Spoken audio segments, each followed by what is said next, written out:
오늘 우리가 새벽 기도를 시작하면서 찬송가 212장을 불렀습니다. 이 찬송가 212장의 1절의 가사는 이렇게 진행이 됩니다. 겸손히 주를 섬길 때 괴로운 일이 많으나 구주여 내게 힘주사 잘 감당하게 하소서. 이 1절의 가사가 우리에게 보여주는 게 있지요. 무엇입니까? 바로 주님의 몸된 교회를 섬기는데 그 섬겨 나아가는 과정이 쉽지 않다라고 하는 거예요.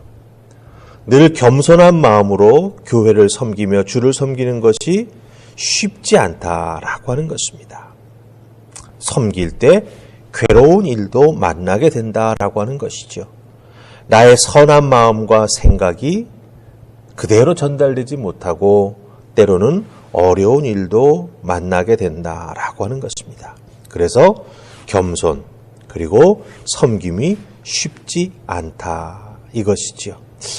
주님이 세우신 주님의 교회이기에 교회를 이루고 있는 지체들의 모습을 우리가 섬기면서 보게 됩니다.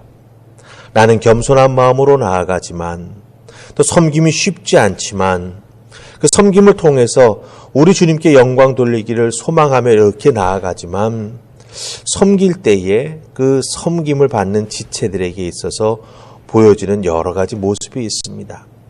인간적인 모습이 그 지체들에게서 보이기도 하고요. 때로는 예수님을 닮아가려고 애쓰는 그 아름다운 모습이 보이기도 합니다. 또한 곤고한 일을 당해서 눈물 흘리며 아파하는 모습을 우리가 섬기는 과정에 보기도 한다라고 하는 것이죠. 한 지체가 인간적인 모습을 보여주기도 하고 때로는 예수님 닮아가려고 애쓰는 모습을 보여주기도 하고 곤고한 일을 당해서 마음 아파 눈물 흘리는 모습도 보여주기도 한다라고 하는 것입니다. 한 사람이 여러 가지 모습으로 나타난다라고 하는 것이죠. 그렇기 때문에 사실은 섬김의 자리에 있는 사람들은 쉽지 않다라고 하는 거예요. 하지만 오늘 읽은 말씀을 통해서 섬김의 자리에 있는 믿음의 사람들, 그 믿음의 사람들이 교회 지체들을 섬겨 나아갈 때 실망하지 아니하고 끝까지 견지해 나아가야 할 섬김의 모습이 있다라고 하는 것, 자세가 있다라고 하는 것을 베드로 사도는 우리에게 알려주고 있습니다. 그렇다고 한다면 이 베드로 사도가 알려주는 모습을 통해서 우리가 지체들을 섬겨 나아갈 때 때로는 어렵고 힘든 일들 경험하기도 하지만 그럼에도 불구하고 그 섬겨 나아가는 지체에 대한 편견을 가졌어도 안 되고 낙담해서도 안 된다라고 하는 거죠. 어떻게 해야 정말 베드로 사도가 보여주는 섬김의 자세, 그것을 견지해 나아가는 우리가 될 수 있는지 베드로 사도의 가르침 속에서 우리 스스로의 섬김의 모습을 살펴보면서 정말 주님이 기뻐하시는 섬김의 사람, 교회 공동체가 감사할 수 있는 섬김의 사람이 될 수 있도록 말씀의 은혜 나누는 이 새벽 되기를 원합니다. 자, 우리가 첫 번째 살필 말씀은 베드로전서 5장 2절의 말씀입니다. 2절 우리 같이 읽습니다. 자, 시작. 너희 중에 있는 하나님의 양무리를 치되 억지로 하지 말고 하나님의 뜻을 따라 자원함으로 하며 더러운 이익을 위하여 하지 말고 기꺼이 하며. 아멘. 베드로 사도는 주님 몸된 교회를 섬겨 나아가는 우리가 잊지 않고 꼭 끝까지 가지고 가야 할 섬김의 자세가 있다, 이렇게 말하고 있습니다. 그것이 무엇입니까?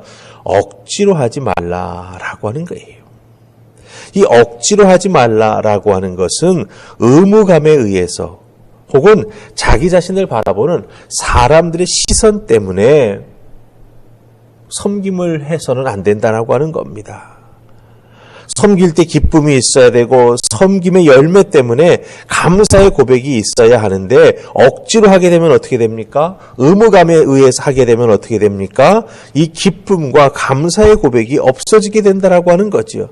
그런 섬김은 해서는 안 된다라고 하는 것입니다. 그래서 이 억지라고 하는 말 속에 담겨져 있는 부정적인 말들은 다 빼버려야 된다라고 하는 거예요.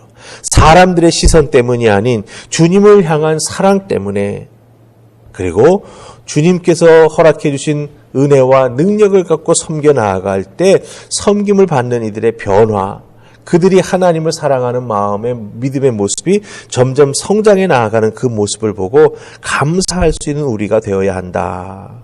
그래서 베드로 사도는 억지로 하지 말라 이렇게 말해주고 있습니다. 그리고 2절에서 또 하나 우리에게 신신당부하는 게 있습니다. 무엇입니까? 하나님의 뜻에 따라 섬겨야 된다 이렇게 말하고 있습니다. 하나님의 뜻에 따라 내가 자원하는 마음으로 섬겨야 된다라고 하는 거예요. 억지로 하지 않아야 되니 자원하는 마음으로 해야 되죠. 그 자원하는 마음도 어디서 와야 되느냐? 하나님의 뜻에서 와야 된다라고 하는 거예요. 특별히 하나님의 뜻에 따라 섬기는 우리가 되기 위해서는 섬기는 자에게 무엇이 꼭 필요합니까? 영적인 풍성함이 필요합니다. 그래야 하나님의 뜻을 분별하고 깨달은 하나님의 뜻에 따라 순종하며 섬겨 나아가는 우리가 될 수 있다라고 하는 거예요. 자, 그럼 하나님의 뜻을 우리가 어떻게 분별할 수가 있겠습니까? 말씀 속에 담겨져 있는 하나님의 음성을 들을 수 있어야 우리는 하나님의 뜻에 따라 또한 우리가 섬겨 나아가는 여러 가지 일들을 잘 분별해 나아가면서 순종해 나아가는 하나님의 사람이 될 수 있다라고 하는 거예요. 그렇기 때문에 늘 말씀을 먹는 자가 되어야 합니다. 그리고 또 하나는 기도해야 됩니다. 기도를 통해서 우리 하나님의 능력을 덧입고 기도를 통해서 성령님의 도우심을 우리가 깊이 체험하면서 섬겨 나아갈 때 정말 우리는 내 뜻이 아닌 하나님의 뜻, 성령님의 인도하심을 따라 섬겨 나아가는 하나님의 사람이 된다라고 하는 것입니다. 말씀과 기도가 없는 섬김, 그 섬김은 자칫 자기 과시가 될 수가 있고 잘못하면 섬긴다고 섬기나 열매가 없는 그런 섬김이 될 수 있다라고 하는 것이죠. 그러기에 기억하십시다. 베드로 사도는 억지로 하지 말고 하나님의 뜻에 따라 자원하는 마음으로 섬기는 우리가 돼야 된다. 이렇게 2절에서 권면해 주고 있습니다. 또 하나 우리 살펴볼 게 있습니다. 바로 3절입니다. 자, 3절 다 찾으셨습니까? 같이 읽습니다. 시작. 맡은 자들에게 주장하는 자세로 하지 말고 양무리의 본이 되라. 아멘. 억지로 하지 말고 하나님의 뜻에 따라 자원하는 마음으로 섬겨야 된다 그랬습니다. 그 다음에 3절에서 주장하는 자세로 하지 말라. 이렇게 사도 베드로는 우리에게 권면해 주고 있습니다. 주장하는 자세로 하지 말라. 여기서 주장하는 자세라고 하는 표현이 무엇을 뜻하는지 여러분 아십니까? 이 주장하는 자세라고 하는 이 표현은 임의로 내 마음대로 뭔가를 막 해나가는 것입니다. 그러니까 원리가 없어지는 거죠. 원칙이 없어지는 것입니다. 그리고 상대방으로 하여금 내가 하는 대로 따라오라고 막 권력을 마음대로 부립니다. 그리고 또 하나 뜻은 상대방을 내 밑에 종속시키다. 이런 뜻을 가지고 있어요. 그러니까 이 주장하는 자세로 하지 말라라고 베드로 사도가 권면하는 의미가 있습니다. 무엇입니까? 섬김은 내 편을 만드는 게 아니에요. 내 밑에 부하를 만드는 게 아니에요. 주님을 위해서 헌신하는 사람을 나를 보고 이렇게 하는 것이 섬기는 것입니다라고 하는 것을 가르쳐주는 그런 섬김이 된다라고 하는 것입니다. 그렇지 아니하고 내 임의로 주관해서 내게 주어진 권한을 마음대로 부려가지고 상대방을 내 밑에 종속시키는 것이 절대로 섬김의 모습, 봉사의 모습이 될 수 없다라고 하는 것이죠. 그래서 그것을 주장하는 자세로 하지 말라. 베드로 사도는 이렇게 우리에게 권면해주고 있다라고 하는 것입니다. 자, 그럼 주장하는 자세가 아닌 우리가 해야 될 섬김의 자세는 무엇입니까? 3절 끝부분에 보면 베드로 사도는 우리에게 분명히 말합니다. 양무리의 본이 되라. 이렇게 말하고 있습니다. 자, 그럼 양무리의 본이 된다라고 할 때 그 본은 도대체 어디서 오는 본일까요? 어디서 오는 모델일까요? 바로 예수님에게서 오는 본이요, 예수님에게서 오는 모델이다라고 하는 것입니다. 여러분 잘 아시죠? 예수님은 말이 아닌 행동으로 언제나 모범을 보여주셨습니다. 그 모범도 자랑하는 모범이 아닌 겸손의 모범을, 또한 희생의 모범을 우리에게 보여주셨죠. 요한복음 13장에 보면은 예수님께서 제자들의 발을 씻겨주십니다. 그리고 나서 제자들에게 권면하시는 말씀이 있어요.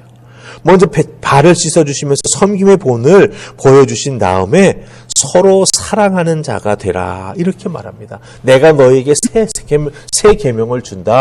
너희는 서로 사랑하라. 너희가 사랑하는 것을 통해서 너희가 내 제자가 됨을 사람들에게 보여주라고 말씀하십니다. 서로 낮아지고 섬기는 자가 되라. 예수님께서 섬김의 본을 보여주신 다음에 이렇게 가르치시고 권면하셨던 것이죠. 그렇기 때문에 베드로 사도는 3절에서 주장하는 자세로 하지 말고 양무리의 본이 되라. 예수님처럼 먼저 겸손함으로 섬기는 자가 될 때, 모범을 보여주는 자가 될 때 그 섬김을 받은 자들이 이 섬김이 이런 것이고 섬기는 자의 자세가 저런 모습이어야 되는구나라고 하는 걸 깨달아 알고 따라오게 되고 그것을 배우게 되고 결국은 어떻게 됩니까? 그 배운 사람도 따라온 사람도 섬기는 자가 된다라고 하는 것입니다. 우리는 그리스도인입니다. 예수 그리스도를 따르는 자들이요.